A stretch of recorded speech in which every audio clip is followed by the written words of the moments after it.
Hello, everyone. Welcome to the Entrepreneurship World Cup DACH National Finals. The Entrepreneurship World Cup is the world's largest and most diverse pitch competition and support program for the next generation of entrepreneurs, bringing together startups at all stages around the world.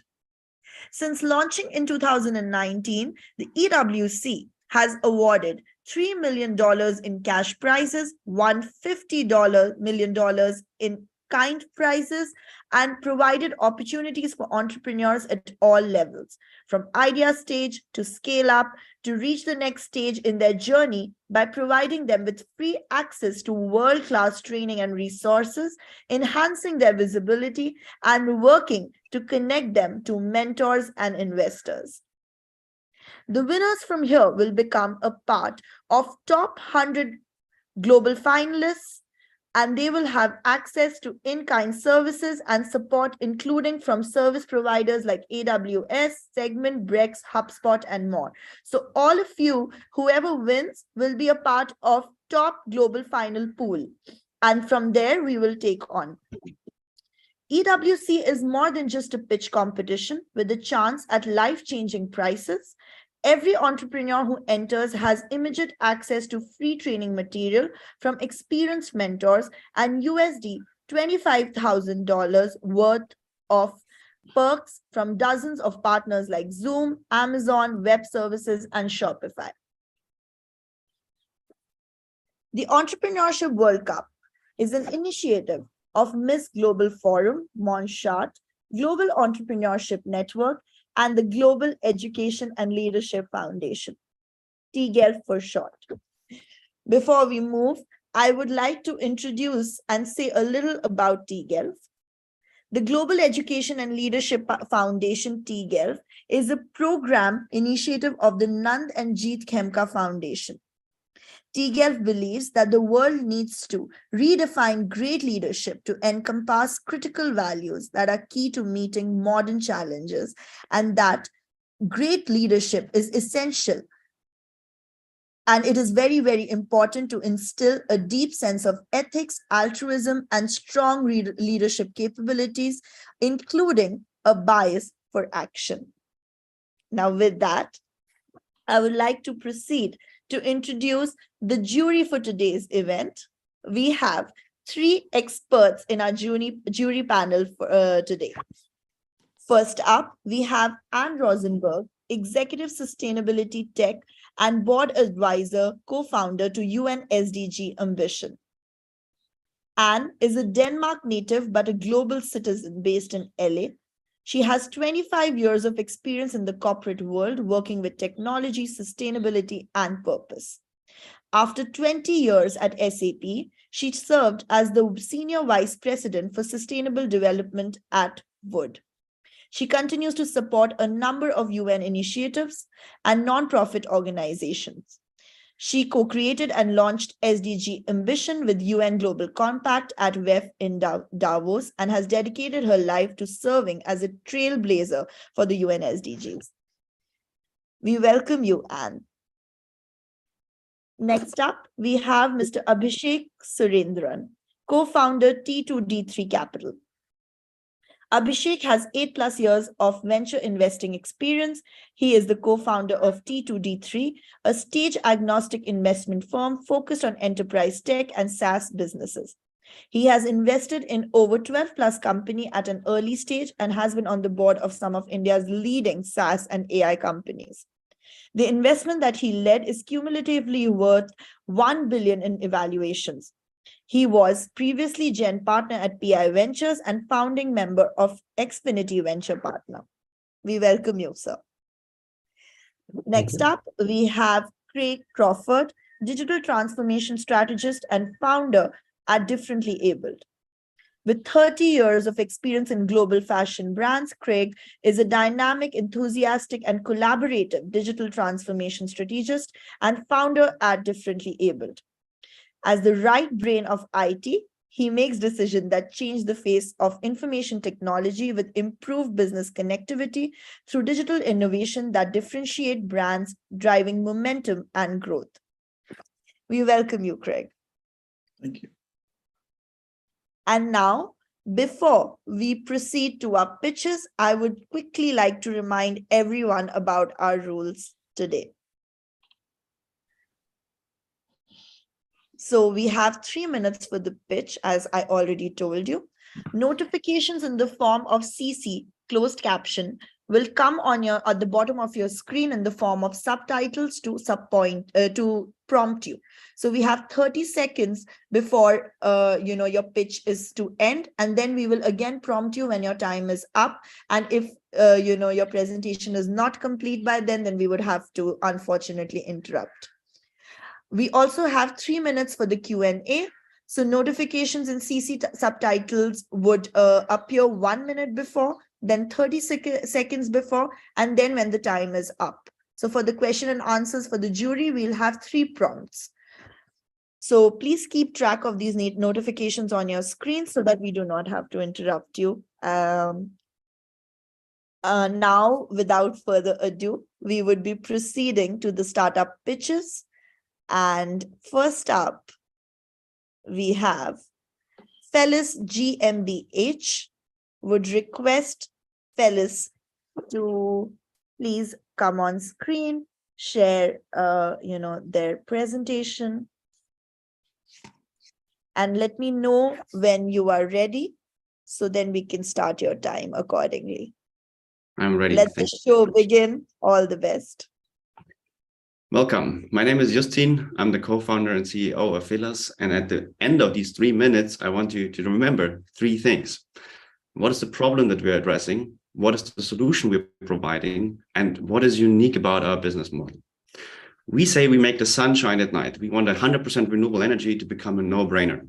But what the problem is not that renewable energy is expensive. It is the cheapest source of electricity. The actual problem is its intermittency, that the sun doesn't shine at night, that the wind doesn't always blow. So we have increasingly times where we have more energy than we need, and sometimes where we have less generated. And you solve that problem with large-scale energy storage.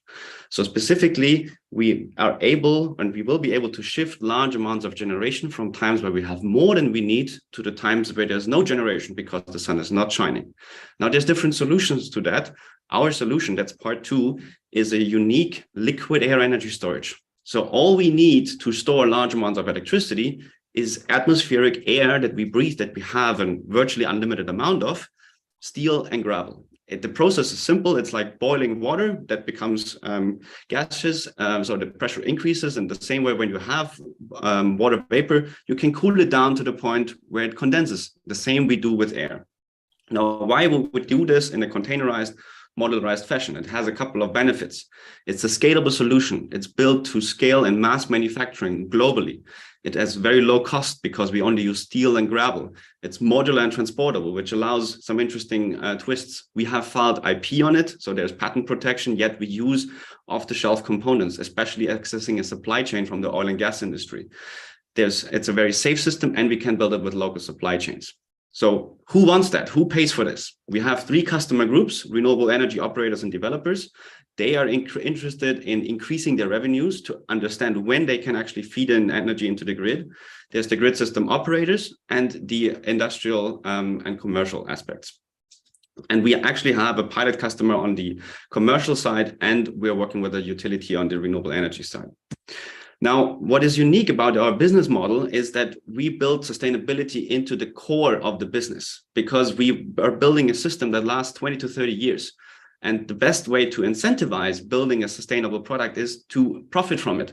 So that's why we think of energy storage as a service, where because it is movable, we can ship it and have it at multiple customers over time, and have for the first 5 years at a specific location, and then rearrange these Lego blocks of containers to a different customer.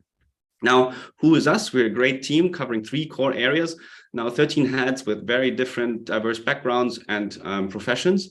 And I started this pitch with wanting you to remember 3 things: problem, solution, and our business model. I'm going to make it simpler. I want you to remember 1 thing, and that is 100% renewable energy globally should become a real no-brainer. It should be so cheap, so reliable, and so sustainable that nobody in their right mind would even consider running a coal plant. Thank you. All right. Thank you so much. Thank you for this pitch. And now I would request, the jury members to come on the floor and, and the time starts Hello, when you're ready. Justin. Hi, this is Abhishek here. Great solution. So, Justin, I just want to understand how are you improving the, that is, what is the key metric that you're trying to improve for, for some of the solar generation units, right? So how are you measuring the efficiency and how exactly have you improved it? We are like the core metric that we improve with the storage system over other available options and other competitors is what we like to refer to as the capital efficiency. Because it's not the physical efficiency. There's lithium-ion batteries are very efficient, but they're too expensive. And because renewable energy is so cheap, it is more about how can we provide a low-cost, scalable, and sustainable solution rather than the most efficient solution. And what we bring to the table to achieve that is actually this process, because we use existing components, we can leverage economies of scale, and yet we use materials, steel and gravel mainly for the capacity part, which is incredibly cheap. So we actually separate out costs between power and capacity. And for us, the capacity part, which becomes increasingly important, is actually what is very, very low cost, because we're talking about gravel and steel. Sorry to interrupt you. By how much percentage have you decreased the cost? That depends on scale, but we are targeting total costs of less than 50 euros per kilowatt hour, and current batteries are depending on project between 200 and 300. And with increasing duration, we become increasingly cheaper because we scale favorably in capacity. Thank you. So I have just one question. So today, how is your market penetration? In which markets, and are you already in with the product?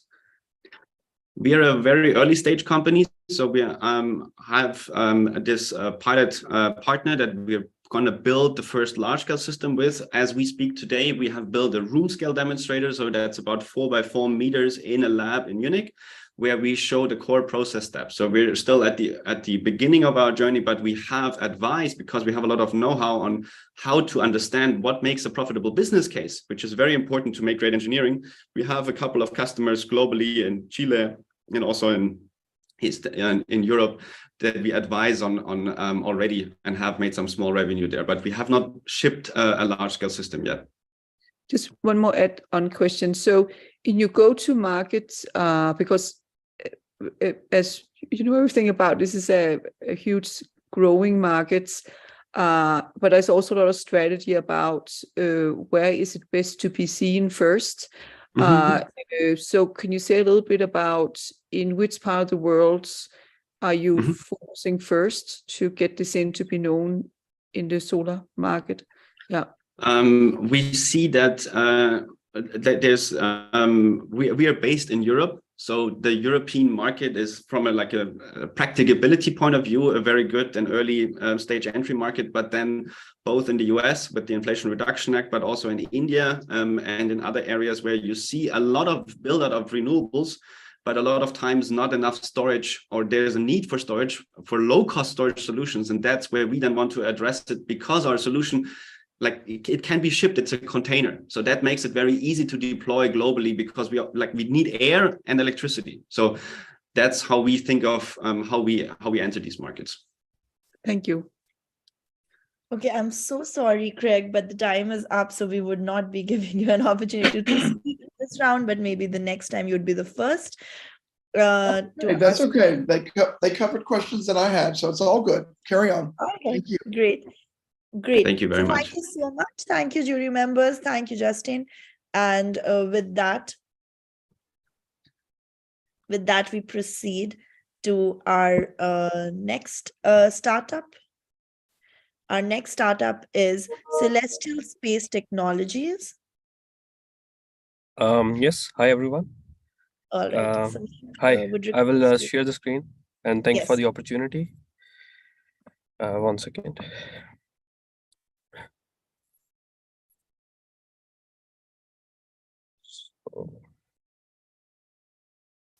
Is it visible? Yes. Let me know when you're Okay. ready and we'll start your time. Yes, I'm ready. We can start now. All right. So your time starts now. All the best. Thank you. So, hi everyone. My name is Mayank, and I'm one of the founders of Celestial Space Technologies. At Celestial, we are trying to answer some challenges related to small satellites. Small satellites have already revolutionized the space, and we are trying to answer a few more challenges because small satellites, because of their smaller size, have limited power budget, and this limited power budget leads into a limited range of communications. Intersatellite links is difficult with them.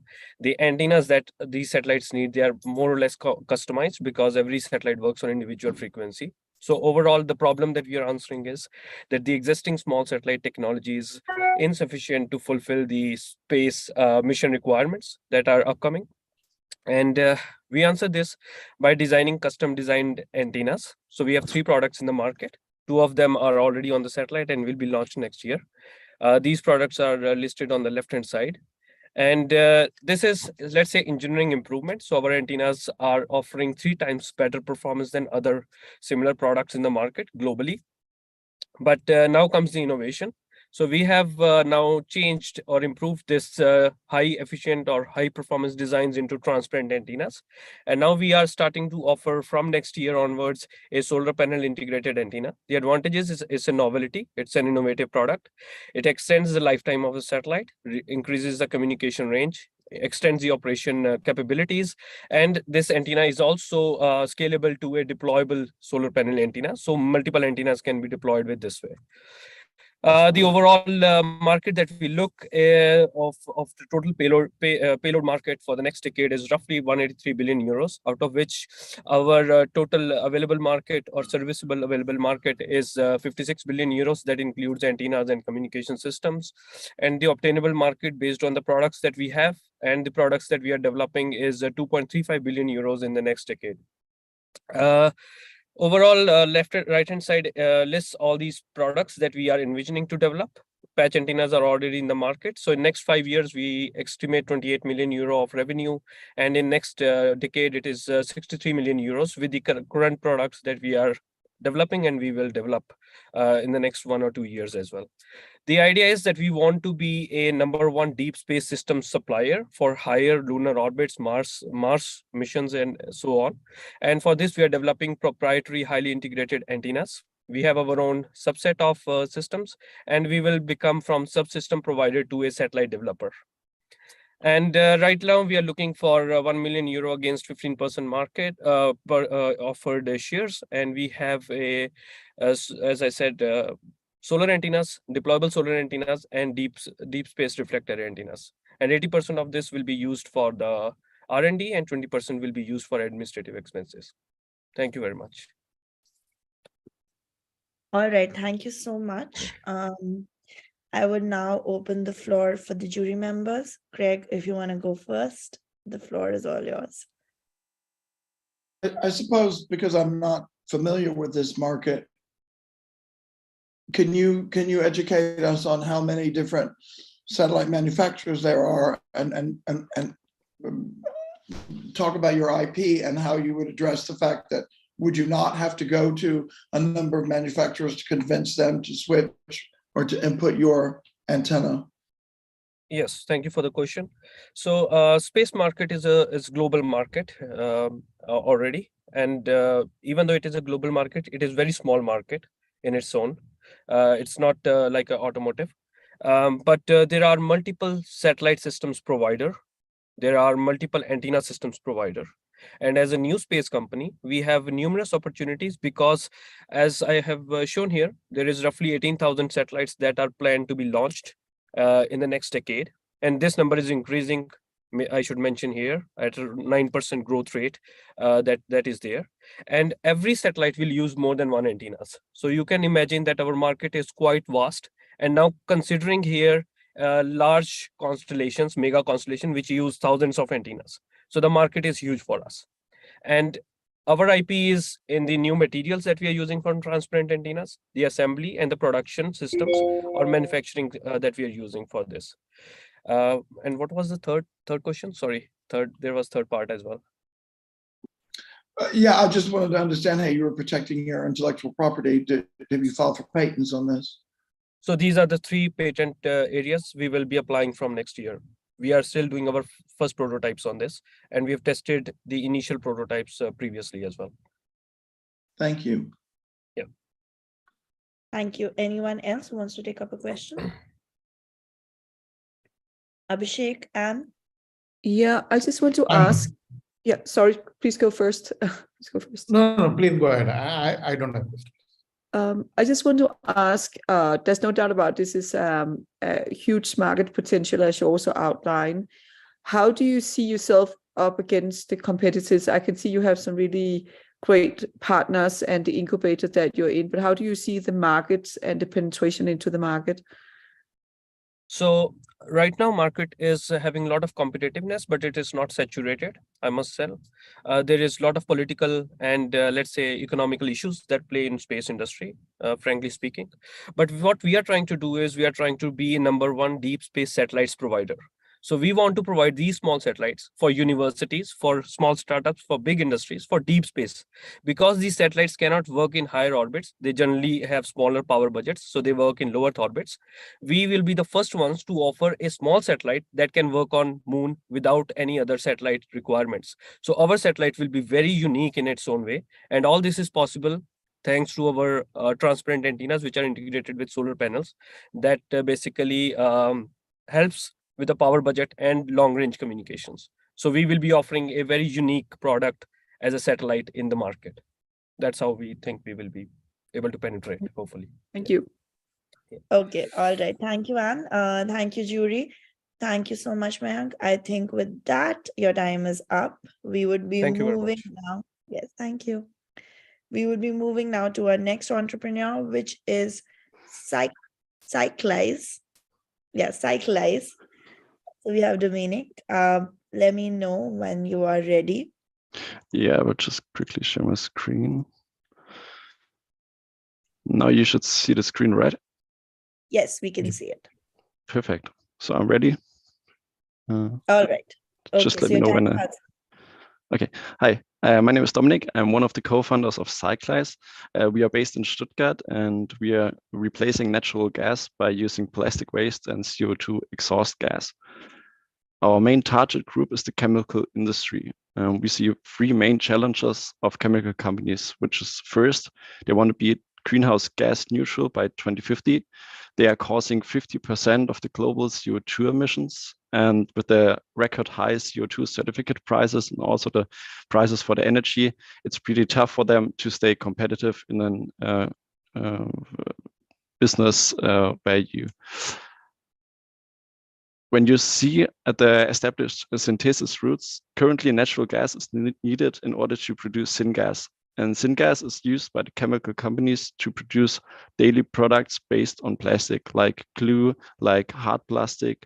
And with Cyclize, we have developed an innovative solution. You can see them here. It's a plasma source, which enables us to replace natural gas because we can produce syngas, which is a mixture of carbon monoxide and hydrogen out of plastic waste and CO2 exhaust gas. With our solution, we have 5 main advantages. We are 100% electric. We do not need any fossil materials. We can be CO2 negative in all our solutions. We use waste as a resource, especially plastic waste. And all in all, we can produce syngas cheaper than compared to other alternative solutions like the co-electrolysis. We started in 2018 with the research and technology invention. And right now, 2022, we have filed for 3 patent applications and were granted in funding by the Ministry of Germany. The next 2 years, we want to scale our technology in order to go really deep in the market to address the chemical companies with the seed funding and also in Series A funding in 2025. We are consisting of 4 people. Maike and myself are more responsible for the business side of the company, and Stefan and Jan are taking care of the technical development of our solution. With this, I would like to thank you for the time and would like to join us to be part of the transformation of the chemical industry with Cyclize.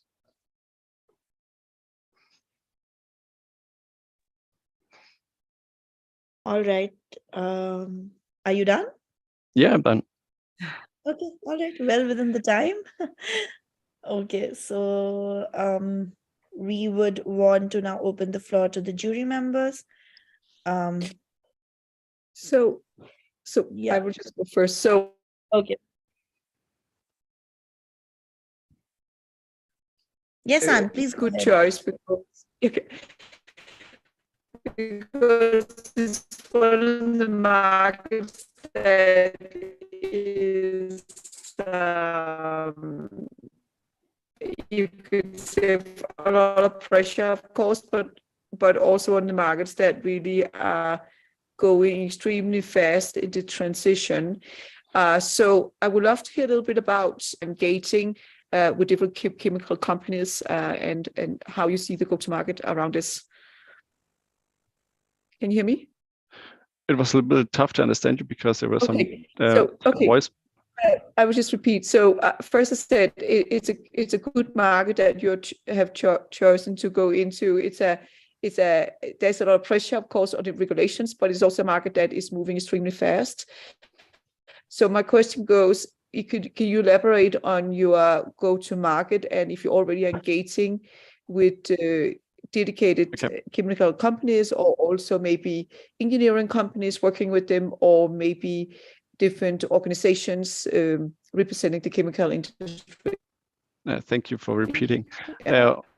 So we are currently an early stage company, so we need another 3 years maybe to develop a plant which is necessary for the chemical companies really to be also to produce the syngas which is needed by them. We're currently in contact with big chemical companies like, for example, Covestro, Braskem, or BASF in Germany, and we plan to make a test with our solution. So in order to test which is the needed gas, and our go-to-market strategy is really to go in contact with the customers directly and to test our solution with them in their plant directly, in order to really be customer focused, because the syngas can be a mixture of carbon monoxide and hydrogen, and comparing the chemical companies, it's interesting to see which is more necessary for them.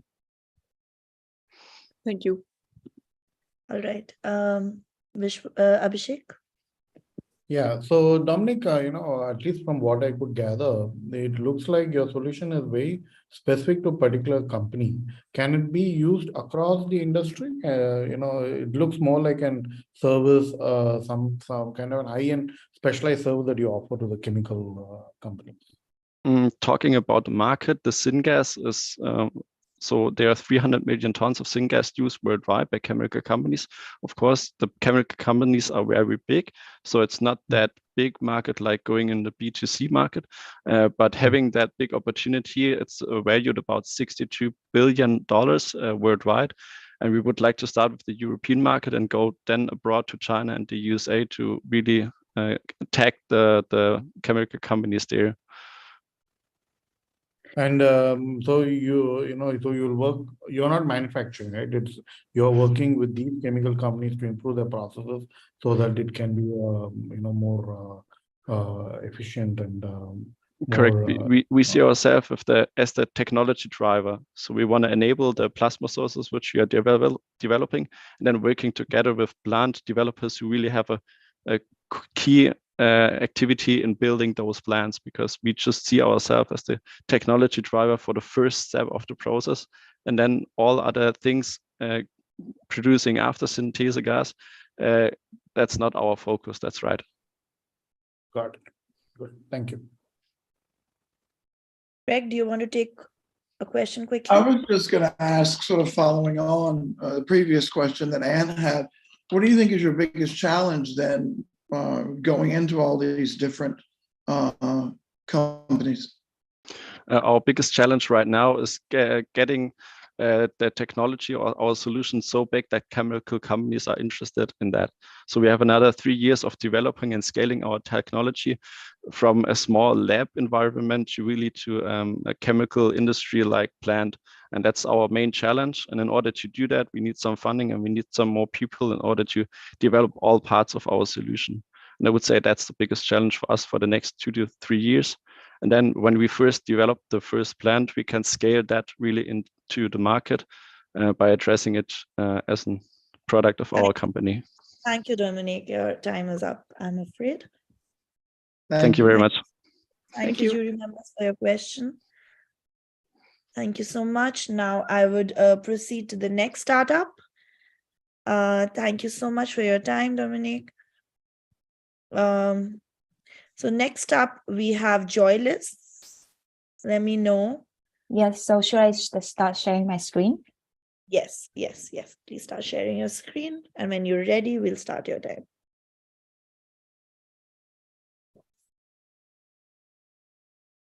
Can you see my screen?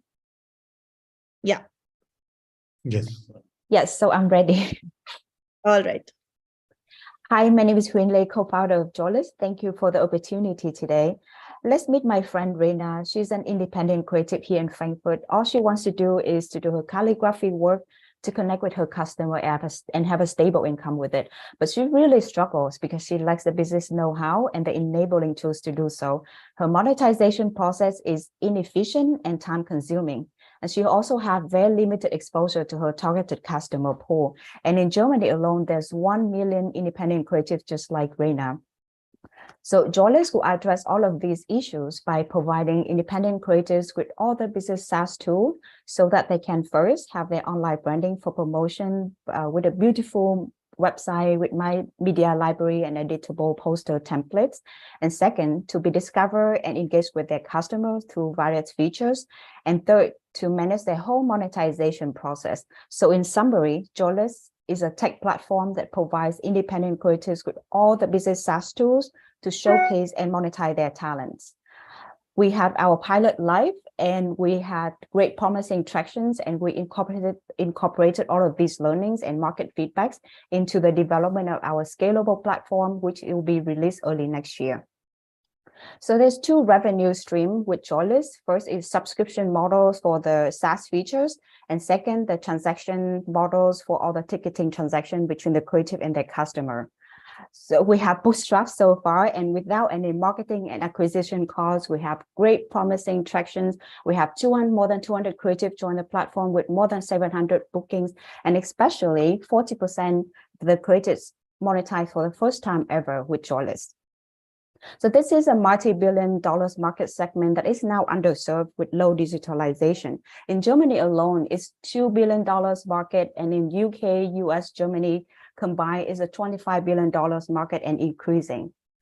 Our next major milestone is to complete our product development and to have our public launch in Berlin. And there's different players in this market, in this landscape, but unlike our competitors, we're not a ticketing platform. We do not focus on the activities themselves. We focus on the creators and provide them with the business tools. And this is what we are most proud of. We are a team of complementary skills. We're experienced, educated, and driven. I have sales and marketing background. I'm the second-time founders, and I have experience with Access and our engineer teams. They have unicorn experience. They joined Australian startups in the very early stage, and after 6 years, now it's a unicorn. We also have team member in finance, sales, front-end developers, UX, UI designers. Besides, we also have great advisors in product development, marketing, and investment. So I just want to share something personal to end this presentations. I was born in a tiny village in Vietnam, and my time is up. So thank you. Yes. Thank you so much. Thank you. Thank you for your pitch. I would now open the floor to the jury members. You may stop sharing your screen. Thank you so much. Hi, Huyen. My question is that, so you have developed a platform to help independent creative artists or independent creative people to build this tool, to improve their business. What is the key pain that you found for a lot of these creative professionals, and how do you think that your solution is helping them? Sorry, the first, I couldn't hear the first question. What was The first question is that, what is the key problem that you see that some of these creative professionals are facing, and how your solution, how your platform is solving it? Yeah, the key problem is they have limited exposure to their customer pool because most of them have either not so well maintained website, have Instagram or Facebook account, but social media has becoming too big. So for almost 99% of the independent creatives, they are too small to get noticed organically on social media platform. And besides that, they don't have the business tools, like, it takes them a lot of effort to maintain different platform like website, social media, and they have to manually post their offering on these different platforms. It is time consuming and it's not their strong suit. And so this is what we provide. Automation tool for these small scale. Automation tool or the branding tool and or the data analytics that we were providing them. Got it. Yeah. Moving on, and Craig, would any of you like to ask? I just have a question around creating awareness and building community, because it would appear to me your platform is as successful as the number of people who are aware of it and use it. Could you share with us how you plan on growing the community? Because if people don't know about it, they won't. Do you agree or disagree with my view? Yes, that's a very good question, and that's what we have been focusing on our go-to-market strategy, because we want to use hyper-local strategies to target the user side, because post-COVID, people don't want to go to big events anymore, and people want to support local communities, and that's why we want to use this in our marketing campaigns to create awareness in local community for supporting local creatives. And also we will target urbanize in office space, like co-working spaces, that's beside, of course, targeted social media campaigns. Yes. Thank you. Thank you. And do you want to go next? Yeah. So in your go-to-market approach, I know you're coming out of Germany, but because this is like a platform, so we could be used all over the world. So are you at the same time, and I saw you're a very international team, so are you going globally right away, or how is your markets penetration and approach for that? Yes, this definitely we want to go global, and for the next step, Berlin is just because it's a very international market, and we want to further. We already had like initial proof of concept. We want to further fine tune product market fit, and we want to use Berlin as this, to fine tune in terms of tech development, product market fit, and also in terms of marketing campaigns. What are the do and don'ts and go to market strategy, and then we can copy all of this, and of course localize into other market. And we already are doing product market research for other European market that we can go to next. Okay. Thank you. Yeah, thank you. Thank you so much. Thank you. Thank you. Thank you for your pitch. Thank you, jury members. We would be now moving on to the next entrepreneur, which is Mind Ahead. Perfect. Thank you. All right. So let me know when you are ready, and we will start your time. All the best. Thank you. So I want to begin with a quick little exercise. I would like you all to picture somebody that has dementia. Just get that image inside your head. And if it looked something like this, you actually might think like most people when they hear the word dementia. But if it looked something like this, you're rather the minority. But I want you to meet Donna. Donna is 60 years old and has mild cognitive impairment due to Alzheimer's, a very early stage of the disease. So Donna is starting to forget more and more things as her memory is getting worse. She's starting to forget where she puts her glasses or where she parks her car. And here's the crazy part about this disease. Alzheimer's disease begins in the brain 20 to 30 years before the first symptoms appear. But no one is doing really expensive testing that early on without having symptoms. And right now, there are 1 billion people aged 60 and over worldwide. 1 out of 10 will develop dementia. We are Mind Ahead, and our solution is for the early detection and the treatment of early Alzheimer's disease, the only two things that really work to prevent cognitive decline. We combine tracking, risk factor assessment, and brain health guidance for people like Donna. So Mind Ahead can help us all live a long and healthy life. And let me show you how it works. So to get started, you can visit mindahead.info to access our product. And once you sign up, you can measure your brain health and learn what you can do to improve it. So you will learn to manage stress, improve social relations, find meaningful tasks, and face cognitive challenges, and increase physical activity. In our 8 weeks brain health program, we suggest the most suitable lessons and exercises to help you make the right changes. And your doctor can check your progress over time. After this program, there are weekly short games and assessments to keep track of your brain health. They will help you boost your memory, your concentration, and overall quality of life as you age. So by using Mind Ahead, Donna learns what she can do to build up her brain health to prevent further cognitive decline. We monetize structured data for pharmaceutical companies, and we provide digital therapeutics for the healthcare system. We have a great team with multiple serial health entrepreneurs in it, and we are supported by Rox from Roche Pharma, one of the biggest pharmaceutical companies in the world.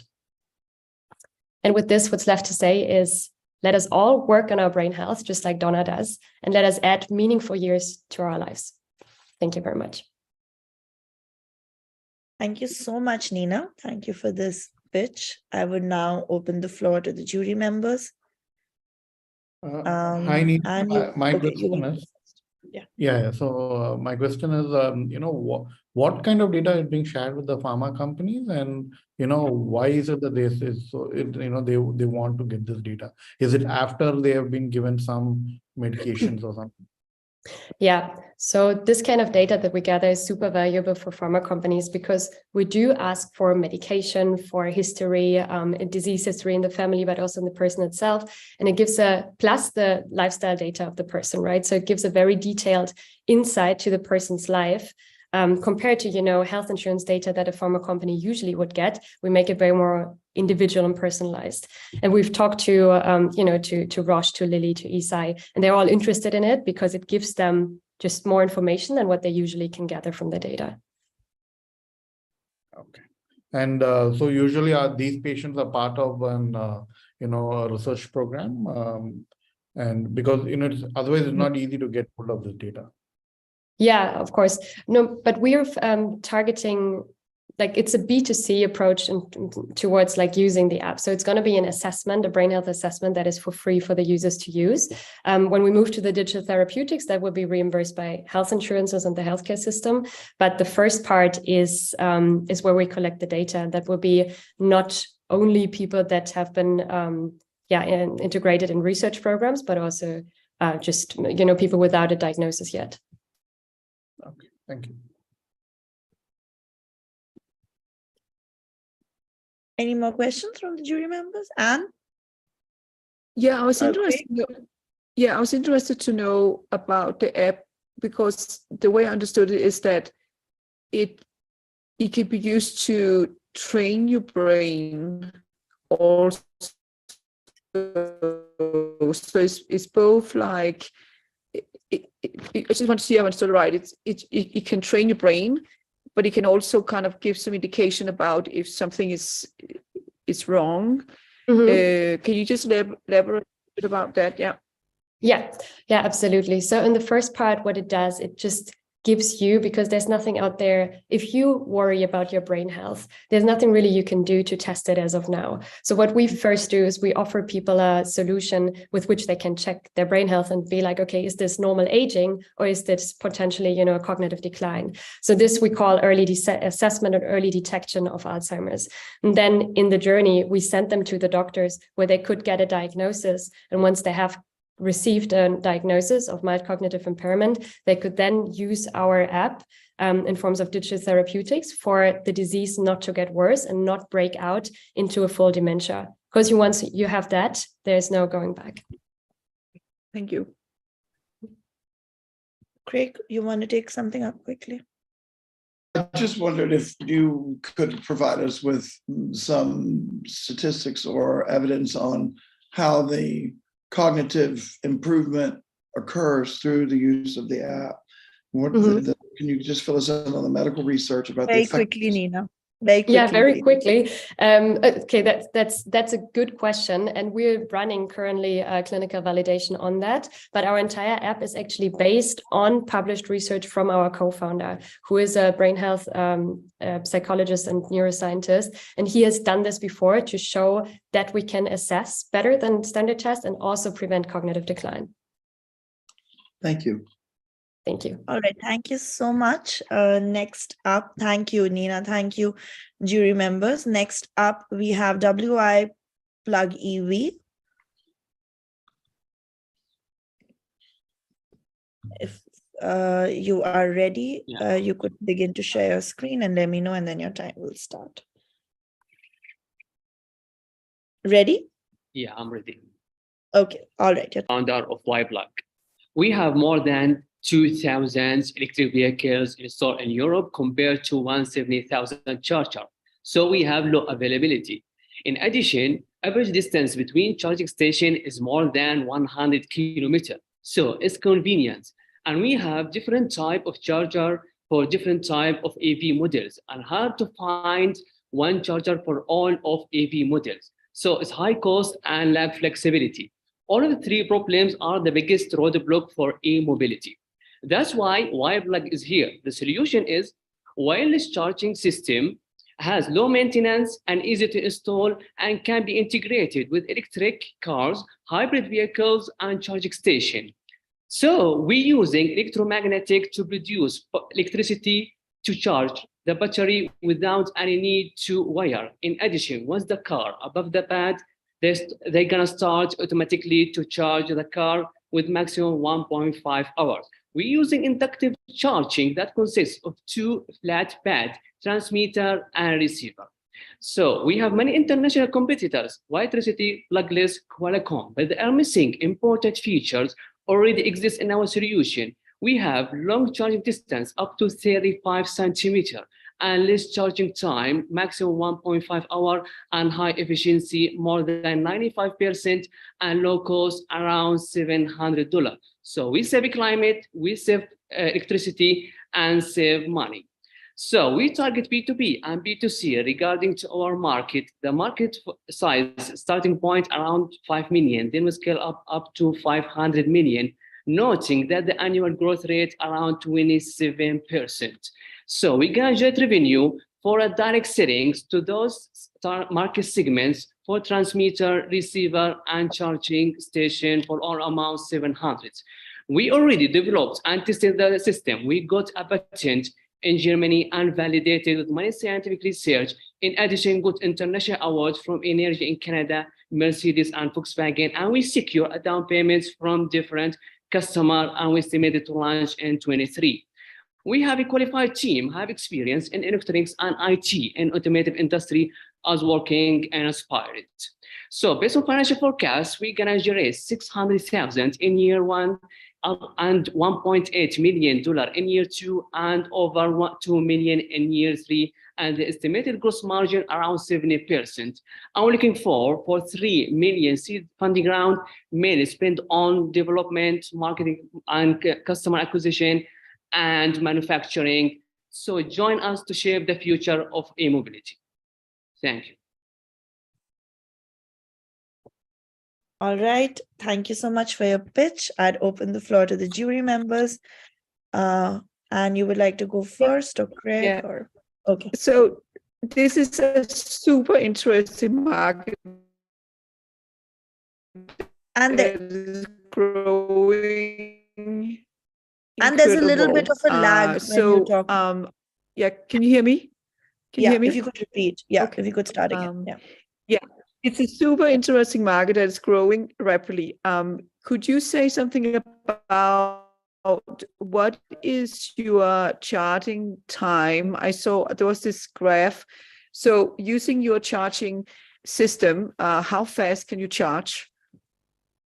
Yeah, it's the fast maximum 1.5 hour is the maximum charges. We move the AC, the high electricity AC or high power to DC. So we save time. And once the car above the pads, what will be automatically charging. That's why we save money time, we save cost also. Okay, thanks. Okay.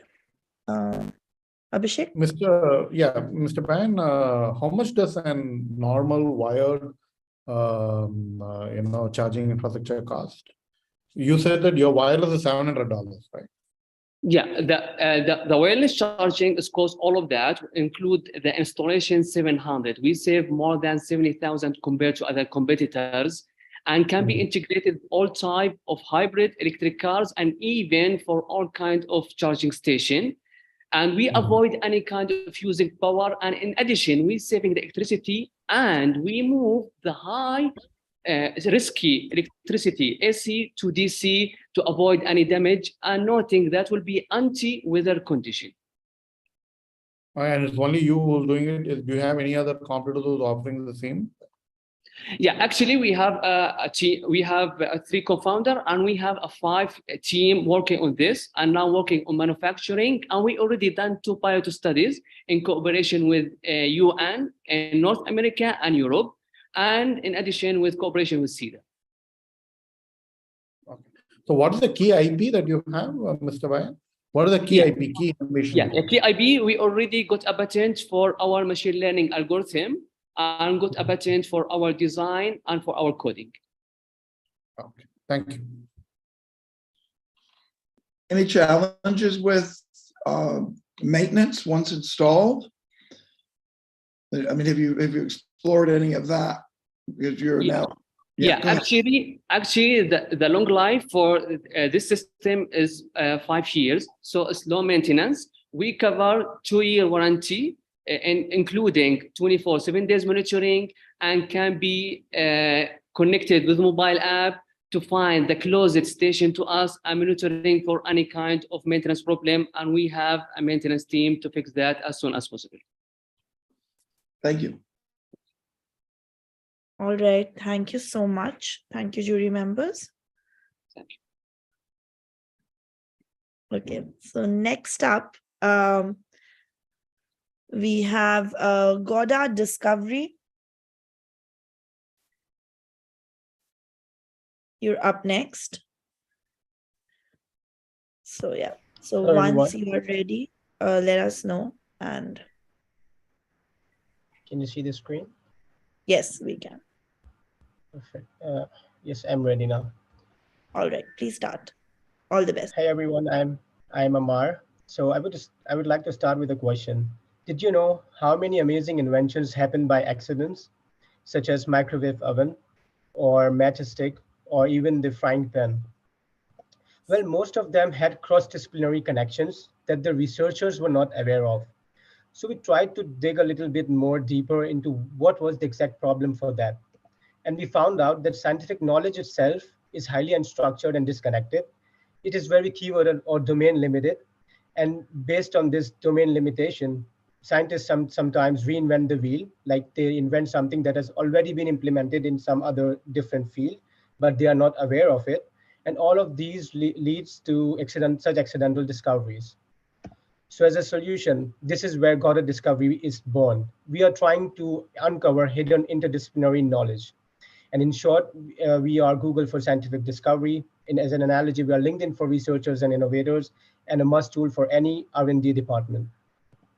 So what we provide as a solution is an AI platform that helps the user to visualize knowledge organization, explore collaborative network within different researchers within their or different fields, discover cross-discipline knowledge, and generate scientific media. This is a short demonstration video.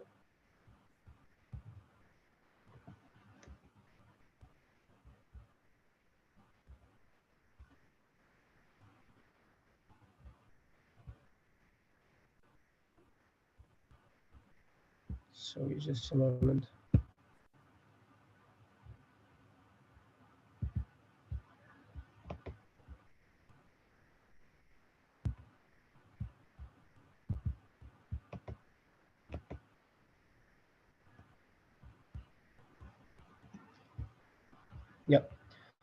So what we provide as the features are article collection. So here the user can by himself create their own database. They can name the database, and then they can search through the online cloud, and they can extract the information to it, and then they can either manually add all the researches to their database, or either it can be added automatically. Further, we have this publication demographics, in which the user can have the overview of which research is focused in which area around the globe. And then we have this research clustering, in which we can see the connections between multiple research articles. Next on, we have this literature-based discovery feature, in which the user can use two different domain knowledges. Like it can be two different different domains. And then the AI platform basically generates the connections between those two different fields and the articles, and extracts the articles out of it. Further, it also tries to see to show that on which basis are these connected, and also it generates hypotheses based on those connections. All right, So Amar, your our time section- is up. I'm afraid your time is up. Maybe the rest of the things you can take in the Q&A. Okay, sure. All right, I would open the floor for the jury members. Yeah. Hi, Amar. My question is that, so this particular search engine that you have created for all academic papers, is it only for, for only between the research institutions, or is it even on the public, like from Google and other sources also? So what's the source? No. Yeah, thank you for the question. So our source is not just the research institutes, but they are openly accessible research papers. They can either be on Google Scholar platform, either on IEEE, Elsevier, or Archive in general. So we are trying to extract directly through the cloud based on these different platforms. And in future, we will try to collaborate with different publishers as well, so that we can have a fee for redirection, and all of the research we can have it in under one platform. So are you prefetching, and are you, creating a crawler and then, storing some of the results, or these are like, as and when I type in, you're going and, researching on? Currently, it's based on the API. Like we use directly the API provided by the different publisher search engine, like Archive API or IEEE API. So Okay. we aren't directly extracting it through the web, but in future we would use the direct access from the extraction from the PDFs and from the web in general. Got it.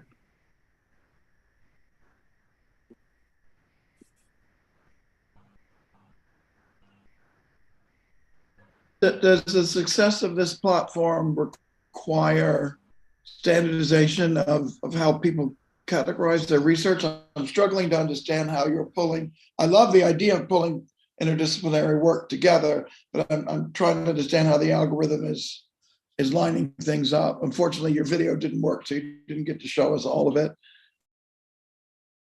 Yeah. Can you So basically, elaborate a little bit on how it's linking things? Yeah. So basically, it works on the terminology called literature-based discovery. So it tries to figure out how two different articles are connected together, but they are not published somewhere. So let's say if we pick out the years from 2015 to 2020, and then we try to figure out the things that are connected, and and we generate hypotheses, and those hypotheses lead to the research that is published in 2020 and onwards. So in a sense, we have created an AI algorithm that can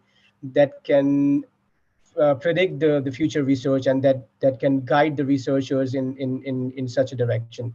So the algorithm basically, in a simple statistical terms, it tries to connect the terms that are the semantic understanding that are similar in two different fields, but not yet published. Thank you, Amar. The time is up, I'm afraid, jury members. Thank you so much for your questions. Thank you so much for your pitch. Now, next up, we have the last, but definitely not the least. We have Sir Chef coming up next. So let's have Sir Chef on stage once you are ready.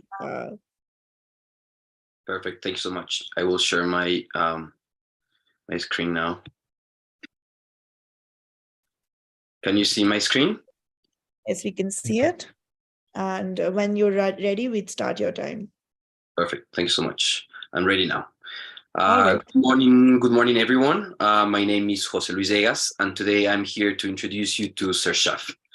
But before, I would like to ask you a question. What do the new and old generations have in common when looking for private luxury events? Connection, personalization, unforgettable experiences, and privacy. So what seems to be the problem? Finding the right fit or the right option is not as easy as it seems. And food and beverage professionals spend large amount of money on promotion and advertising that often does not pay off. What do we propose? We help people to discover, participate, and book unique experiences through our platform or from a computer or a mobile phone. For the food and beverage professionals, we help them monetize their knowledge and display it to an audience of millions. Now, you may be wondering, what is Sir Chef? Sir Chef is a digital platform for gastronomic experiences with chefs and professionals in the food and beverage industry. We tailor-made culinary experiences joining two current trends, technology and food. Here's a quick roadmap and of what we have achieved since we opened in 2018. And this year, we were chosen as the top 3 most innovative and entrepreneurial projects by the World Tourism Organization and Summit Education. Our target, and since we are a sharing economy platform, we have 2 segments of clients, foodies and chefs, that they subdivide in different categories. Even though we started in Latin America, we're now focused on Switzerland and Spain, and our market share is 15% or 8 billion euros. What about our competition? We have traditional companies as restaurant, caterings, and private chefs. Also, we have similar platforms that are Cozy Meal and Take a Chef. For our competitive advantage, we are a transactionally based platform for luxury gastronomic experiences. Chefs doing money while displaying their profiles to millions, and it's easy to use. In 3 clicks, you can book an experience. Our business model, we take 25% commission on each transaction. We have 15% of the available market in private event industry, roughly 373 euros average fee for an event of 6 people. For our future roadmap, we are looking for liquidity. We are looking for partnerships, development, and of course, expansion. And here you can see 3 of our team members, but we are a much bigger team. And without them, we cannot be where we are right now. Thank you so much. And if you have any question, I'm here to answer anything you need. Thank you so much, Jose, for your pitch. We would now be opening the floor to the jury members.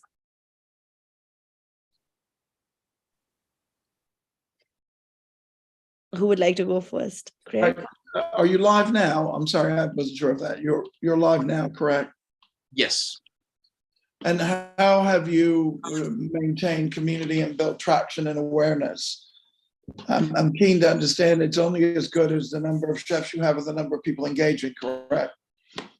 Correct. We started in 2008, as you saw, in a pilot in Ecuador. And we recently opened in Switzerland, that we are focused on Switzerland and in Spain. And we are building our community. We have a big network of hoteliers, restaurateurs, chefs around the world.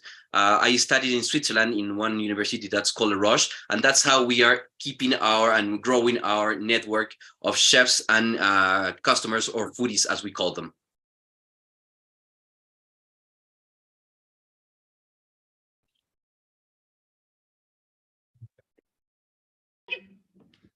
All right, next up, Anne? Could you elaborate a little bit about, because I believe it's like the Uber model where there's a rating system. So I'm a foodie, I would like a chef to come to my home. So how is if you can elaborate a little bit about this? And there is a lag. You'll have to repeat your question. We heard you up Yeah, until. I'm just asking about the rating system. Yeah. Perfect. So yes, the rating system, you have basically two kind of rating systems. The foodie can rate the chefs or the experience as well. The way you do it is you can share it on the way you do it is you share it on the platform so other foodies can see that, and also the chef would be able to rate the foodies as well, because we want them to feel safe as well as the foodies, and we want to build the community around people that trust and know what other foodies are choosing from.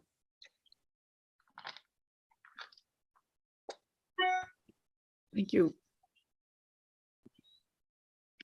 And you're taking 25%. Is that something that's built into the price, or is that added on?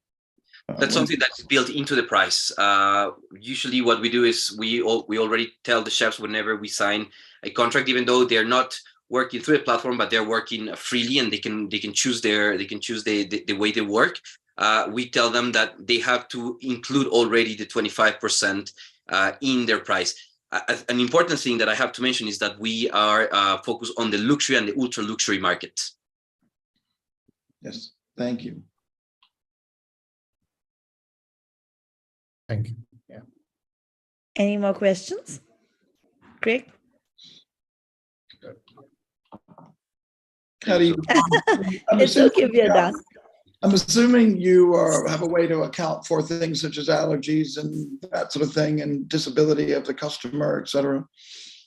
Yes, we personalize everything. So our even though we are a tech company, our chefs are usually Michelin star chefs or very renowned chefs. So what we do is we have an internal chat that foodies and chefs can communicate, and one of the first questions that they ask is about allergies and food restrictions, so they can know, and they can help them, and they can personalize their menu for each and one of the events that the customers have. Thank you.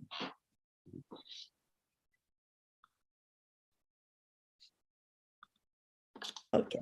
All right. So with that, I think we are done with the last pitch for the event. And thank you so much to all the entrepreneurs for their great pitches and for taking out the time to pitch. Moving on, we would now be heading for a jury deliberation round where we would request the jury members to be assigned to a breakout room where they would be discussing, deliberating, and understanding, who to award as the winner. So if I could request my colleague to move the jury members to the breakout round for a deliberation session, and someone from our team would be joining you shortly.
All right. Thank you so much for waiting. We would request you to wait patiently. And in the meantime, we would just be, playing a few videos for you so that you can see what this competition is all about. So would request my colleague to play the video.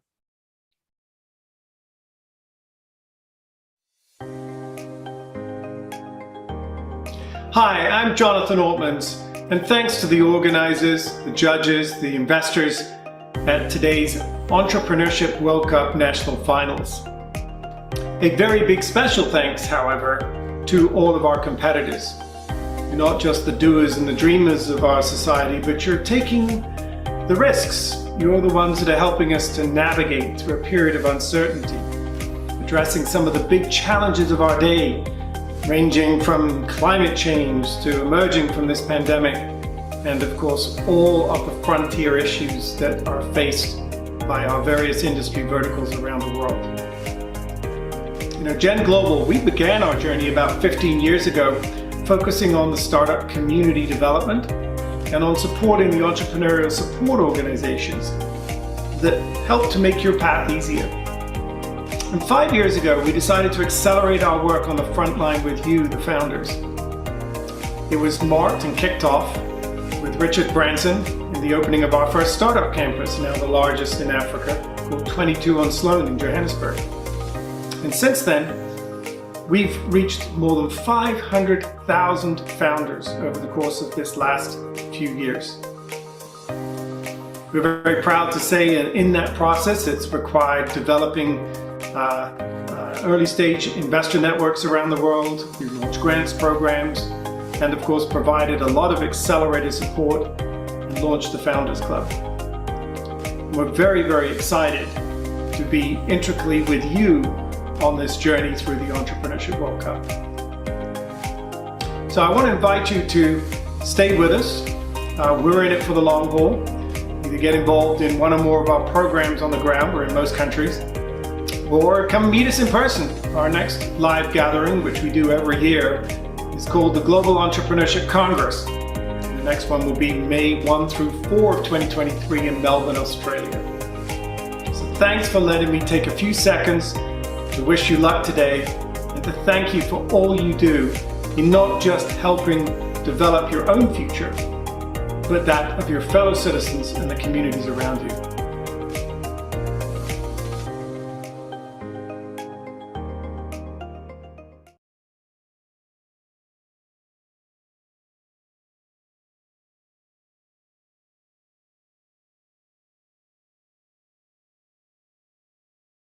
Hi, hello everyone. Now that the jury is off deliberating, I would request everyone to please put their social media handles, all the entrepreneurs here today, to please put their social media handles in the chat so we can tag you whenever we post the winners, or just tag you in our stories and posts in general. So please put it in the chat and someone from our team will be noting it down. Thank you.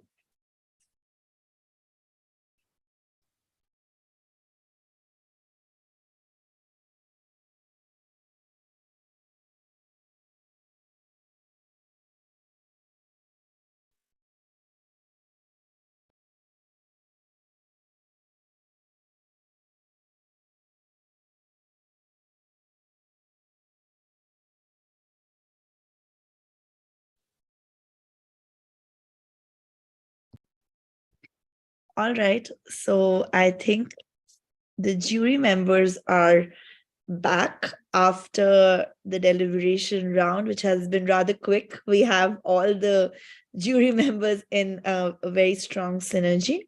So that is interesting. And very shortly, we would be announcing the winners.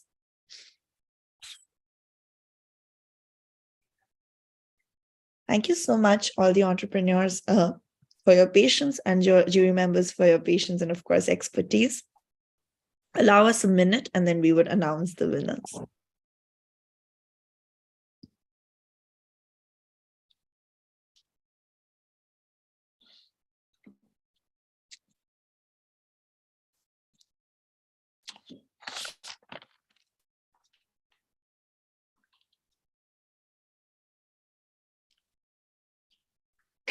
All right, so I think we are ready for the announcements. I would request my team to share the screen. Great, so we are all set for the winner announcements for Entrepreneurship World Cup DACH National Finals. The winners from here would be going and joining a pool of global finalists. So it's going to be a pool that will be then shortlisted. So now jumping straight into the exciting part for the EWC DACH National Finals, we have 2 winners, and 2 of them from this region would be making it to the pool. So first up, we have as the winner, Phyllis. Could we please give a big round of applause? All the jury members thought that it was very, very well deserving. So congratulations. Congratulations, Justine, for your amazing pitch. And we would then be coming to you after the second announcement to hear a few words from you, of course.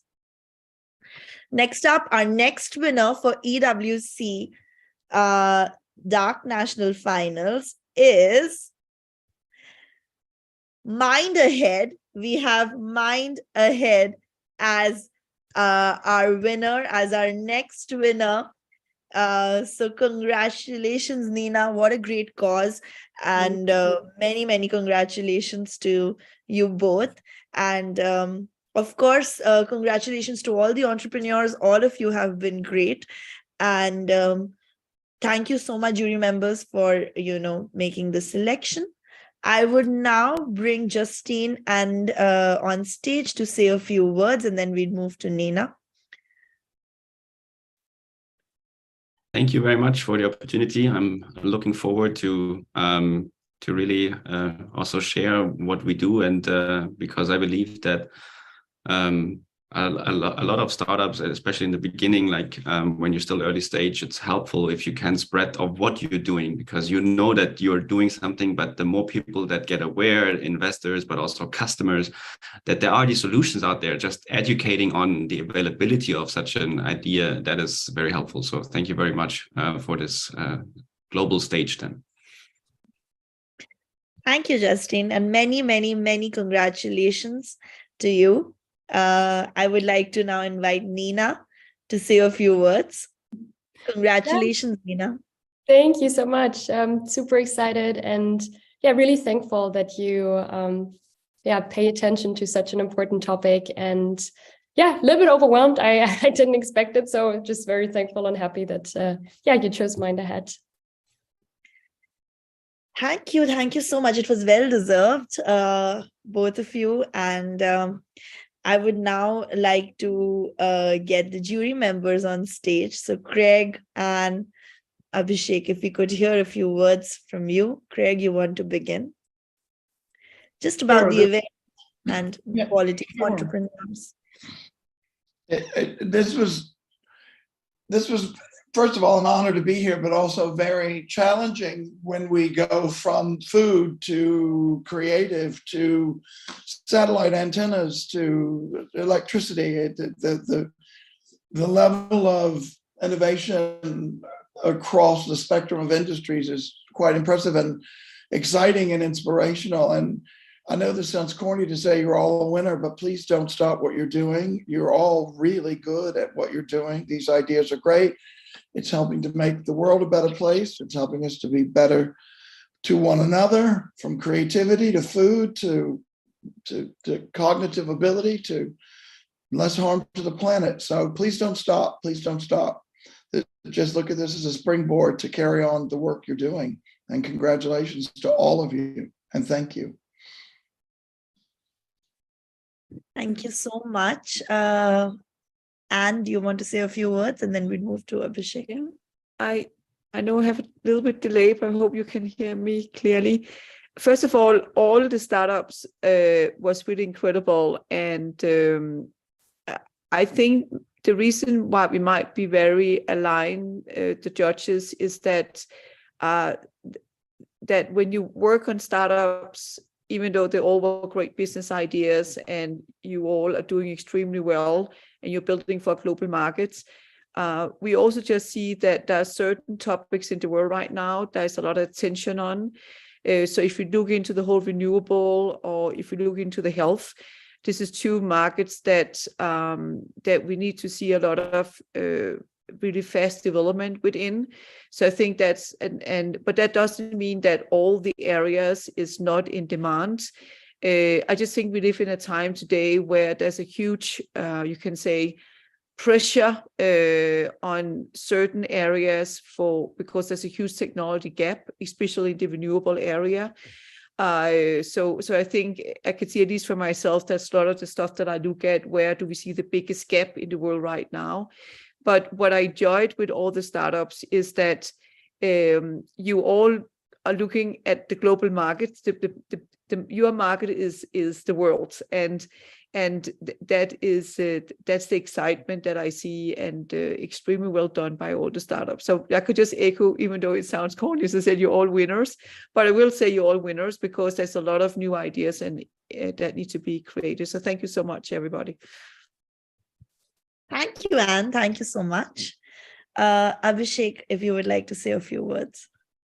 Yeah. So, first of all, thank you so much, the EWC team, for inviting me.